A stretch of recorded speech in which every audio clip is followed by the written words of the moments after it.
Hello, welcome to my YouTube channel. I am going to represent in this video how am I usually taking photos of the International Space Station.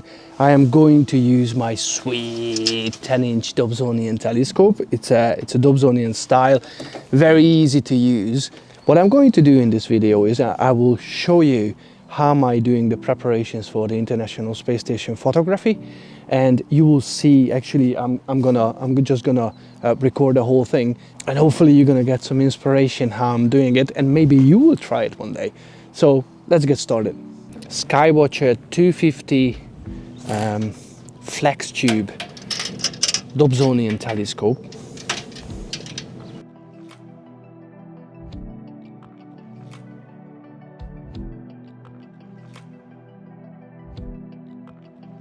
So this is just a tube with two mirrors in it, as you can see, and the reason why Dobsonian scopes are the best is because when I loosen the screws, then you will see I can just grab it in here. That's why I love this particular telescope, because it has two of these knobs and I can just grab it, and whenever I'm gonna start imaging, this is where I put the tail rod, and I'm just gonna basically so I grab the scope in here with one hand, and I grab with this little knob here, and then I can just move it really nicely, and when it's a little bit lower I can just lean onto the scope as well and use my body weight to really smoothly actually tracking the ISS or any satellite basically.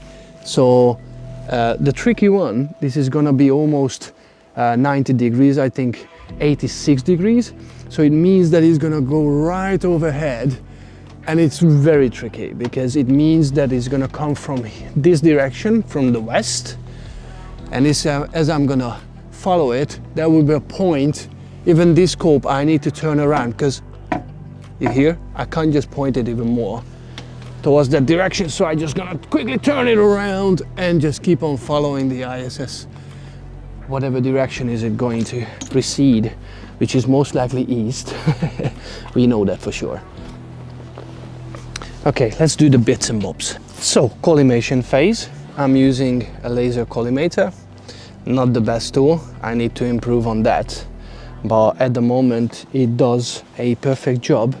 So first I've done the secondary mirror, and now I'm readjusting the primary mirror. Sometimes this is a time-consuming procedure. I really recommend you to give yourself enough time. Usually that's one of the mistakes that we all make, is that simply we're not allowing ourselves enough time to prepare. So we're just gonna simply run out of time, because there's a list of things to do, and if you fail to do any of those, then it's just gonna be a failed attempt. Okay, collimation seems absolutely good. So once I've done that bit, now I'm gonna remove the collimator, and then I'm gonna start inserting the camera with the laptop, and then slowly just doing the first test runs. Okay, now tail rod time. This is some concentric circles are projected onto this glass plate, and it's so far the best tool I could use. So it still works, although I'm looking for some other solution really, because there are some. The problem with this is that once you look from a distance, it's not always projecting things to the same way. So those concentric circles, the position on the glass plate is changing as you move your head. So you need to find one angle you're looking at it. So what I'm doing is, if this is the square where the concentric circles are, I try to look the way that it's closer to one edge. So I know exactly that if I look the way that the concentric circles, let's say closer to the left side of this little plate, then I know that that's the angle I did set previously. So that's a good way of doing it, maybe. Okay, now the camera is inserted, and now we're gonna do, by the way, it's actually really nice conditions tonight. I've been out in the past few days and I have to say that now it's absolutely brilliant conditions, which is rare in London, I have to say. Okay, so what I'm doing now is I am going to turn on the laptop. I'm gonna start up Fire Capture, that's the software I am using, and I will try to see if my setup from yesterday is still working, because yesterday I've been doing another ISS photography and yeah, it worked. So I'm gonna just double check if my settings from yesterday still applicable and how much the tail rod misaligned itself, if I can say that. So I start up Fire Capture and let me see, I just turn on the tail rod. I'm gonna point it at, I think it's one of the Gemini star, Pollux, or I forgot the other one. Okay, I can see, okay, we're good. So my camera is a ZWO 224MC color camera. I just love ISS in color. So I know mono cameras do more justice, but I love color ISS. So I don't know what to say about that. I would love to use a color camera which has global shutter, because that's so much more beneficial for what we do. We need a really good frame rate and also good sensitivity. Okay, my settings from yesterday is still pretty valid. I can already see the donut and I'm just focusing now. Yes, okay, we're gonna be, okay, I don't need much to do. I'm about 20 minutes away from the ISS pass. So if I look through, I have to say it's almost perfect, which is rare, because usually it is misaligning itself every now and then.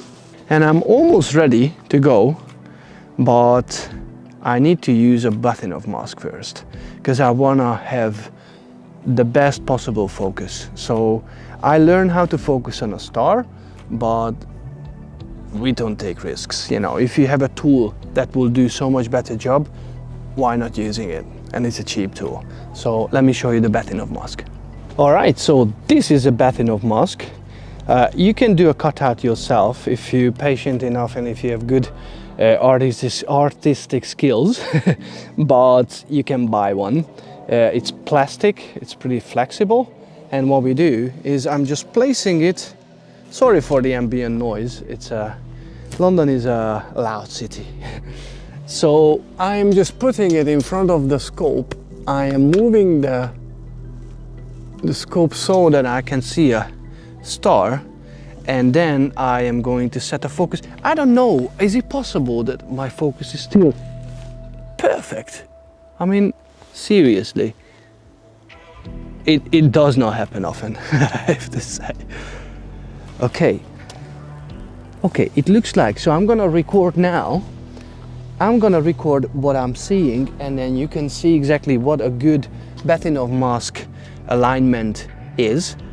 So you must be seeing it now in the screen, and this is what a good Bahtinov mask setting most likely looks like.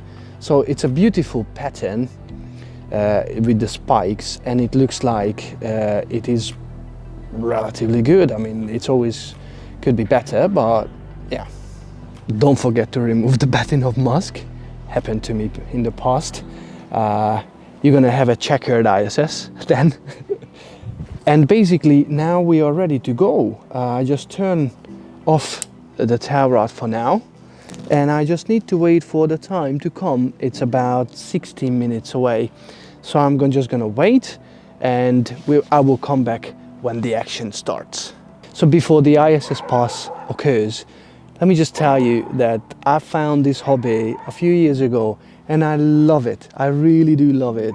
I dedicated a whole website to it called spacestationguys.com. You can even buy merch if you want, because I think it's a beautiful hobby. We don't know how long the ISS is gonna be up and running, that beautiful space laboratory. But until it's up there, I encourage you, really everybody who can visually observe, go out, take photos, even long exposure shots with low magnification, or if you happen to have telescopes, give it a try. It's fantastic. There are people out there, you know, the top of our species, basically just doing incredible science. So make sure you go out and observe the International Space Station. Okay, let's begin. All right, this is all set. I can already see the ISS rising. It's still far away. So what I'm doing, I made sure Batinov mask is off. I did all the settings properly. And what I'm gonna do now is I'm gonna start recording in a second.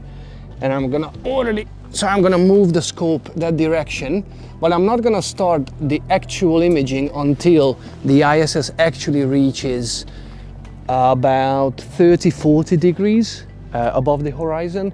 So, but it's very orangey, it's just rising, and hopefully in a sec it will rise high enough. I'm just gonna straight on recording the whole thing.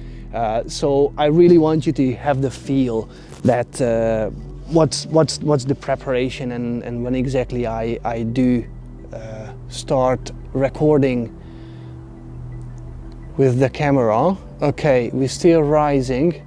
It's still low. It is still very low, but it's coming. Very orangey in terms of color. So basically the solar panels give this very orange color. If it's sun after sunset just right now, usually it's orange on the rise, and if it's before sunrise, then it's usually towards the end of the pass is when it's more sort of having this orange hue. Okay, so now it's getting higher and higher.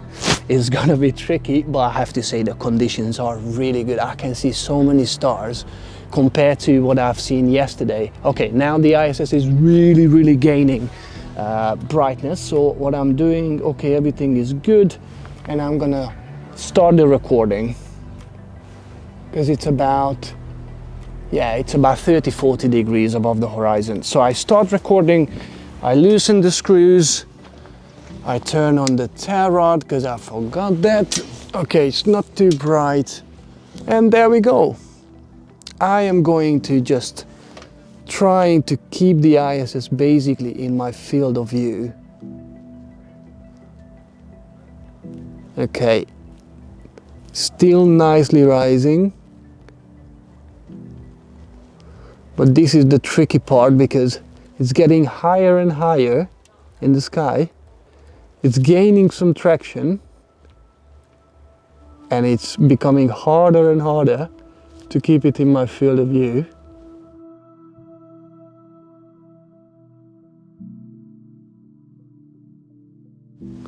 Okay, now it's becoming really high in the sky.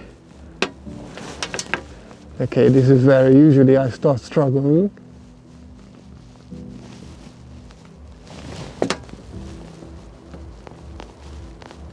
And usually now I'm just gonna turn it around.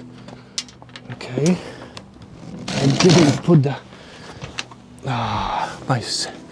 Yeah, now I'm losing a lot of valuable time, but that's fine. I'm back on track. Beautiful pass.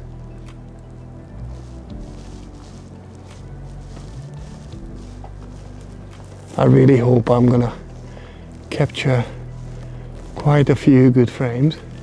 It is tiring, I have to say.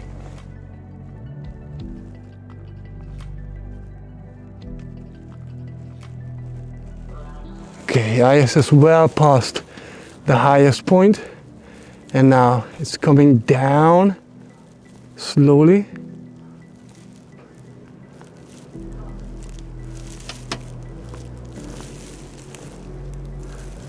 Awesome, beautiful. And now it slowly starts fading away.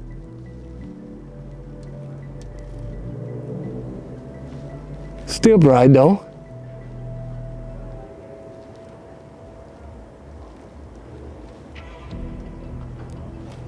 Okay, this is usually how, that's far oh Jesus.